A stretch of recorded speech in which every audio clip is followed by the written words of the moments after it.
स्वागत है आपका हमारे चैनल पर। मैं हूं आपके साथ शिप्रा सैनी। बिहार की सत्ताधारी पार्टी जेडीयू को बड़ा झटका लगा है। दरअसल मणिपुर में जेडीयू के 6 विधायकों में से 5 विधायकों ने पार्टी छोड़ दी है और बीजेपी में शामिल हो गए हैं। ये जाहिर तौर पर जेडीयू के लिए और नीतीश कुमार के लिए बड़ा झटका है, जो देश का प्रधानमंत्री बनने का सपना 2024 में देख रहे हैं। लेकिन इससे पहले ही मणिपुर में उनकी पार्टी को बहुत बड़ा झटका कह सकते हैं ये लगा है।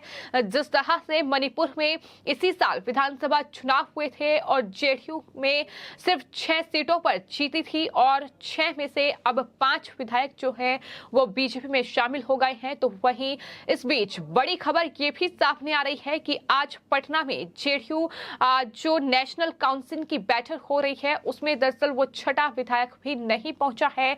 तो इस तरह से पार्टी के लिए मुश्किलें लगातार बढ़ रही हैं और इस पूरे मामले को लेकर अब बीजेपी लगातार नीतीश कुमार की पार्टी जेडीयू पर हमलावर है। उनकी तरफ से ट्वीट भी लगातार किया जा रहा है और इसी कड़ी में सुशील कुमार मोदी की ओर से ट्वीट किया गया है और लिखा गया है कि अरुणाचल के बाद मणिपुर में जेडीयू मुक्त, बहुत जल्द लालूजी बिहार को भी जेडीयू मुक्त कर देंगे। एक तरीके से तंज जो है वो सुशील कुमार मोदी की ओर से जेडीयू पर कसा गया है, क्योंकि आपको बता दें हाल ही में नीतीश कुमार की पार्टी जेडीयू ने बीजेपी से गठबंधन तोड़कर आरजेडी के साथ बिहार में गठबंधन कर सत्ता पर वो काबिज हुए हैं और इस बीच इस तरीके से वार पलटवार का दौर जारी है। तो फिलहाल ये बड़ी खबर सामने आ रही है कि मणिपुर में जेडीयू के 5 विधायक पार्टी से अलग होकर बीजेपी में शामिल हो गए हैं और ये पूरा घटनाक्रम मणिपुर में उस वक्त हुआ है जब आज और कल यानी 3 और 4 सितंबर को जेडीयू नेशनल काउंसिल की बैठक होने जा रही है, जिसमें बिहार के मुख्यमंत्री नीतीश कुमार और साथ ही साथ जेडीयू अध्यक्ष ललन सिंह भी शामिल होंगे। तो फिलहाल इससे पहले ये जाहिर तौर पर बड़ा झटका है। आपको ये बता दें कि इसी साल मार्च के महीने में मणिपुर में विधानसभा चुनाव के नतीजे सामने आए थे, जिसमें बीजेपी सबसे बड़ी पार्टी बनकर उभरी और वहीं जेडीयू ने भी राज्य की 6 सीटों पर कब्जा किया था। लेकिन अब 5 विधायकों ने तीर की जगह अब कमल को चुन लिया है, यानी वो बीजेपी में शामिल हो गए हैं। नाम भी सामने आए हैं कौन कौन से वो विधायक हैं जो बीजेपी में शामिल हुए हैं। आपको बता दें जेडीयू विधायक KH जॉयकिशन जो कि बीजेपी में शामिल हुए हैं। इसके अलावा N सनाते, मोहम्मद अजबकुद्दीन भी बीजेपी में शामिल हुए हैं। पूर्व पुलिस महानिदेशक AM खाउटे और थाकजाम अरुण कुमार भी बीजेपी में शामिल हो गए हैं। खाउटे और अरुण कुमार ने विधानसभा चुनाव में बीजेपी से टिकट की मांग की थी, लेकिन जब बीजेपी से टिकट नहीं मिला तो उसके बाद वो जेडीयू में शामिल हो गए थे, लेकिन अब वो बीजेपी में ही शामिल हो गए हैं। तो ये जेडीयू के लिए बहुत बड़ा झटका है और साथ ही आपको ये भी बता दें कि इन 5 विधायकों की बीजेपी में एंट्री को विधानसभा अध्यक्ष ने भी मंजूर कर लिया है।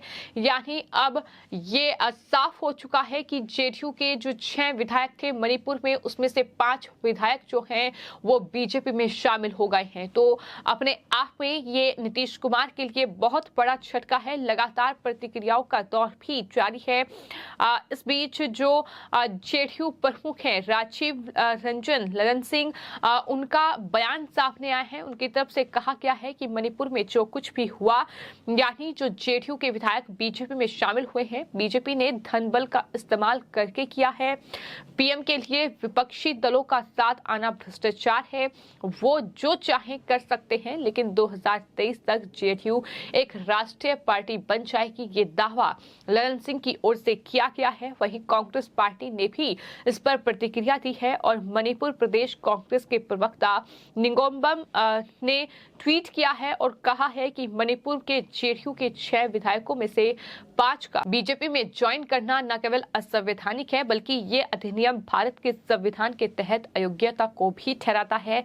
संविधान बचाओ, लोकतंत्र बचाने के लिए हम दल बदलू विधायकों के मुद्दे पर हाईकोर्ट जाएंगे। ये चुनौती उनकी तरफ से दे दी है कि अब इस पूरे मामले को लेकर वो हाईकोर्ट का रुख करेंगे। तो वहीं साथ ही इस पूरे मामले को लेकर जो जेडीयू के राष्ट्रीय संसदीय बोर्ड के अध्यक्ष हैं उपेंद्र कुशवाहा, उनके भी बयान सामने आए हैं। उपेंद्र कुशवाहा नेता ने पटना में मीडिया से बातचीत करते हुए ये कहा है कि हम लगातार ये कह रहे हैं कि बीजेपी हमारी पार्टी को बर्बाद करने में पहले से लगी हुई है।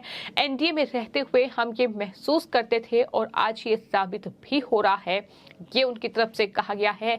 इसके अलावा उन्होंने कहा है कि बीजेपी का ये रवैया पुराना है, वो बिहार में कुछ नहीं कर पाएंगे। वो पहले से रोज नीतीश कुमार को डैमेज करने की कोशिश कर रहे थे। विपक्ष की एकता को बचाने में नीतीश कुमार का बड़ा रोल है, ये उनकी तरफ से कहा गया है। तो कहीं ना कहीं जेडीयू जो है इस वक्त नीतीश कुमार को 2024 में प्रधानमंत्री पद का उम्मीदवार देखना चाहती है और शायद यही वजह है कि इस तरीके के बयान सामने आ रहे हैं। चूंकि हाल ही में जो तेलंगाना के मुख्यमंत्री हैं केसीआर, वो बिहार पहुंचे थे और वहां उन्होंने नीतीश कुमार के साथ मीटिंग की, लेकिन प्रेस वार्ता के दौरान जिस तरीके का दृश्य देखने को मिला, जिस तरह से केसीआर से जब सवाल पूछा गया कि 2024 में आखिर प्रधानमंत्री पद का उम्मीदवार इस गठबंधन में से कौन होगा, तो जाहिर तौर पर उस वक्त नीतीश कुमार कुर्सी से खड़े हो गए और उनके पास जवाब नहीं था, क्योंकि अगर वो अपना नाम लेते तो नीतीश कुमार नाराज हो जाते। तो इस तरीके की लगातार कहीं ना कहीं विपक्ष में एकता की बजाय जो फूट है वो देखने को मिल रही है। वहीं जो ममता बनर्जी हैं वो कोशिश कर रही हैं कि वो प्रधानमंत्री पद की उम्मीदवार हो। इसके अलावा राहुल गांधी अलग प्रधानमंत्री बनने का सपना देख रहे हैं। नाम एनसीपी चीफ शरद पवार का भी सामने आ रहा है। तो तमाम जो विपक्षी दल हैं, उनके जो प्रमुख हैं, जो उनके मुखिया हैं, वो लगातार प्रधानमंत्री बनने का सपना देख रहे हैं। एक तरफ कोशिश ये भी जारी है कि विपक्ष को किसी तरीके से एकजुट किया जाए, लेकिन जहां एक तरफ कांग्रेस पार्टी, टीएमसी और साथ ही जेडीयू, इसके अलावा अब केसीआर भी इस लिस्ट में शामिल हो गए हैं, वहीं आपको बता दें आम आदमी पार्टी अलग ही राजनीतिक खेल खेल रही है। उनका कहना है कि 2024 का मुकाबला जो है वो प्रधानमंत्री नरेंद्र मोदी और दिल्ली के मुख्यमंत्री अरविंद केजरीवाल के बीच होगा, यानी प्रधानमंत्री पद के उम्मीदवार जो हैं वो अरविंद केजरीवाल होंगे।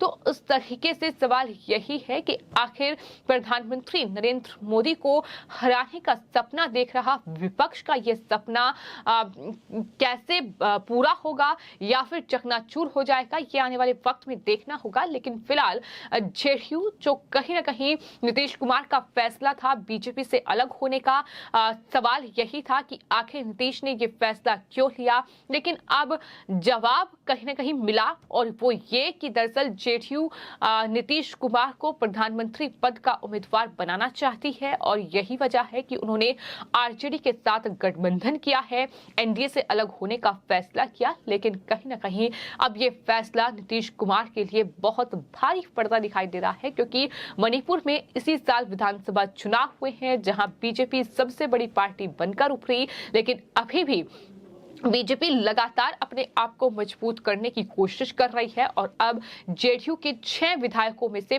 5 विधायक बीजेपी में शामिल हो गए हैं और छठा विधायक भी आज पटना में जेडीयू नेशनल काउंसिल की जो बैठक हो रही है उसमें नहीं पहुंचा है। तो क्या सवाल यही है कि ये छठा विधायक भी बीजेपी में शामिल होगा? फिलहाल ये सवाल बना हुआ है, लेकिन ये अपने आप में बहुत बड़ा झटका है जिस तरह से जेडीयू के 6 में से 5 विधायक बीजेपी में शामिल हुए हैं। फिलहाल आपकी इस पूरे मामले पर क्या राय है, हमें कमेंट बॉक्स में जरूर लिखें और चैनल को सब्सक्राइब करें। धन्यवाद।